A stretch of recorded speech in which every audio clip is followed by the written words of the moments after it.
After a heartbreaking loss in the finals of the last Wi-Fi league we played in, we are back in the Wi-Fi scene to claim our Gen 9 championship. Over the last few months, I have been training in the mountains, playing in multiple showdown leagues and team tournaments to try to get better, so it's time to put all that training to the test as we return to the BBR. Now, last time we were in the BBR, we actually made it to playoffs, and due to some unfortunate hacks, we were knocked out in the first round, so we definitely have some unfinished business here. Before we get into the draft, I'm going to be uploading draft league content for the next 3 months at least, so if that sounds like something you'd enjoy, go ahead and drop a like on the video and subscribe to the channel. This is a 16 coach league with high tier Tera with Tera Preview, which is undoubtedly the best rule set in my opinion. We ended up getting the 7th pick, and going into the draft, plan was just to pick up the best Pokemon on the board. I mean, I haven't really used Great Tusk in this generation, but being pick number 7, it was very unlikely I'd get it. However, due to there being some very good high tier Tera captains, I was confident I'd end up with something good and of my liking. Now, going into this draft, and as of recent, I have really been liking drafting top heavy teams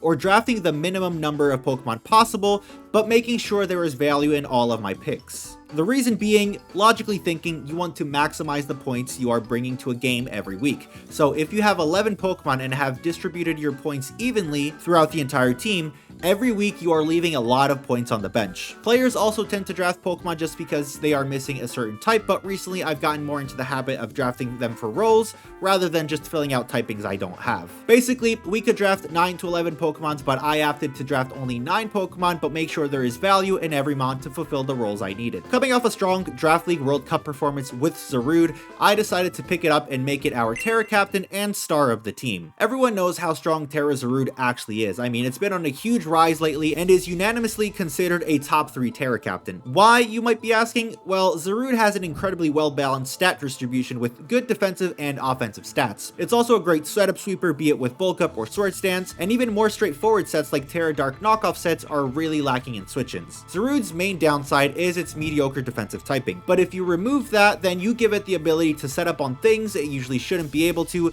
and become incredibly difficult to kill. Another unique perk about Zarude and what makes it so strong at setting up is it has access to the move Jungle Healing, which heals 25% of your HP, but it also cures any status element that you have been inflicted with, which is a typical way people will try to deal with Zarude. Next up, given how important speed control is in the current meta, I wanted to secure some elite speed nice and early, and so I ended up grabbing Iron Bundle. Funnily enough, whenever we first played in the BBR D League, we drafted Iron Bundle and didn't miss a single Hydro Pump all season, so let's hope we can keep that streak going. As well as having very little switch-ins, Bundle's main selling point is the ability to often be the fastest thing on the field with a booster energy speed or a Choice Scarf. This should allow me to have an offensive check to many things that attempt to set up or clean up late game with a Choice Scarf of their own. Our next pick is a Pokemon who I think is very underrated but is starting to pick up some traction, and that is Ogerpon Cornerstone. After seeing this Pokemon play in some Showdown Leagues and some recent Wi-Fi Leagues, I really got the urge to try it for just 13 points. It's an incredibly reliable spiker due to its sturdy ability, but it is also a very good offensive Pokemon due to having a reliable rock move in Ivy Cudgel,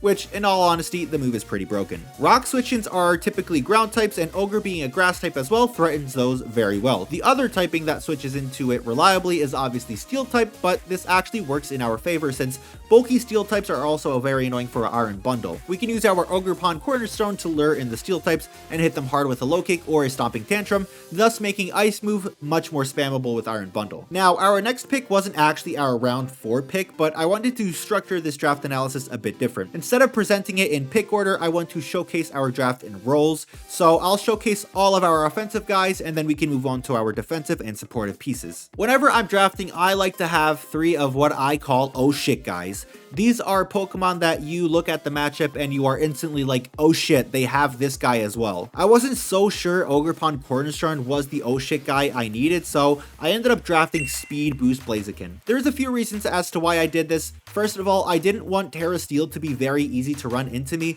With an Iron Bundle and an Ogerpon Cornerstone, I felt like this could be a common trend, so I wanted something to super punish that. It also helps bundle offensively in pressuring defensive water types. Speed Boost Blaziken started the generation banned and slowly dropped down the tier list due to its inability to perform really, and in the BBR it was priced at 14 points, so I was willing to take a chance on it. Seemed like a pretty cheap oh shit guy, and with these 4 Pokemon, I feel my offensive core demands more respect and prep than if I didn't have Blaziken. Like at this point, I looked at getting a good steel type like Metagross, but it didn't seem threatening enough as an offensive piece, so I decided to go with Speed Boost Blaziken. Alright, so with these 4 Pokemon being our offensive core, I wanted to pick up a 3-piece defensive core where the combination of 2 every week could defensively somewhat handle my opponent's main threats. The first piece of that defensive core is Swampert. Swampert isn't really a wall like it was in previous generations. Its bulk isn't really able to keep up with the current power creep, but what Swampert does give me now is a pretty good ground type and a pretty decent water type that doesn't mind running Stealth Rocks on it most week, but also has the ability to flip turn to act as a bulky pivot and even knock off or roar to disrupt my opponent. Offensively, it's not like Swampert is a slouch anyway, so it shouldn't give my opponents many free turns. To pair with Swampert, and this is a pick that pained me to make,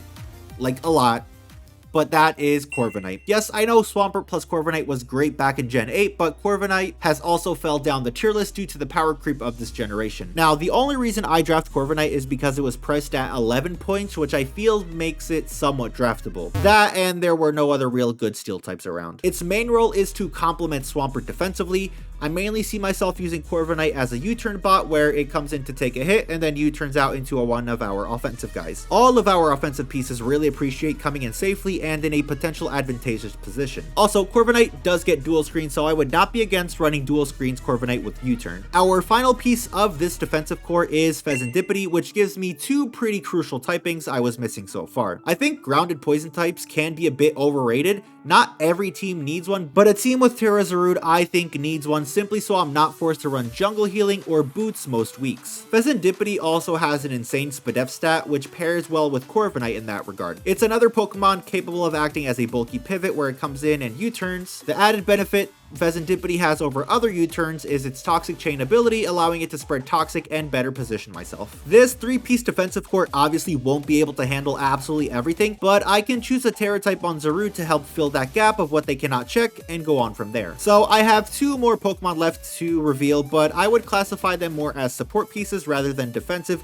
or offensive pieces, though they can realistically do both. If you know me and you know Ball, you know Tera Zarude teams should always have Healing Wish support, as this just allows Zarude to be played freely during the early and mid game, and then we can just bring it back to full once its checks and counters have all been revealed and removed. If you also know me, you'd know I'm addicted to Mesprit, so I absolutely had to pick it up here as well. I used this combination of Tera Zarude and Mesprit in our Draft League World Cup run and really enjoyed it. Mesprit is just one of those Pokemon that can really do anything thanks to its typing, ability, coverage, and stat distribution. It can be super utility with screens, T-Wave, knockoff, U-turn, Healing Wish, etc., or it can be an offensive guy with pure coverage and even a setup sweeper with Calm Mind or Nasty Plot. This also gave me a secondary Stealth Rocker, so Swampert wasn't the only one. Yeah, Mesprit is my GOAT, and it's probably my favorite Pokemon at the draft since it offers so much for usually around the 10-point mark. Our last pick of the draft is Dusknoir. Now, I really wanted Baby Rotom, but I was short on points, so Dusknoir was the spin blocker of choice. It will probably come to 1 or 2 games at most if I end up playing a Great Tusk or an Iron Treads and I want to go with the Spike Stack route. It has good defensive stat, but a really poor HP stat, which makes it not great at taking hits, but for 3 points, it might be serviceable, you know? That's the whole team. We have an offensive core of Tera Zarude, Iron Bundle, Speed Boost Blaziken, and Ogerpon Cornerstone,